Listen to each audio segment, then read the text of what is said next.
तो जो अरब ममालिक हैं उनको भी इस तरह से शेप दिया गया कि उनमें भी वो लोग इंस्टॉल किए गए जिनके अपने अपने इंटरेस्ट थे। मतलब वो पहले वहाँ पे इन्होंने बादशाह रखे, फिर वो तब्दीलियाँ आई और बादशाहों को कुछ इलाकों से निकाला गया, उसकी जगह जमहूरियत आई, कुछ जगह डिक्टेटरशिप आई। बहरहाल ये ममालिक जो थे इनकी शक्ल जो थी वो तब्दील होती रही, लेकिन इनके इंटरेस्ट जो थे वो बरतानिया और अमेरिका के ताबे थे।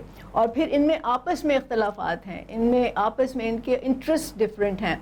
तो ये ख़ित्ता कभी भी यक आवाज़ होकर नहीं बोल सकता, ये भी एक हकीकत है। और कतर इस वक्त जो अमेरिका का जहाँ पे सबसे बड़ा अड्डा है, उसी पे इज़राइल ने हमला किया। सऊदी जो मुमलकत है उसके जो इकोनॉमिक इंटरेस्ट हैं वो सब के सब अमेरिका से ऐसे करके जुड़े हुए हैं, उनको अलग नहीं किया जा सकता।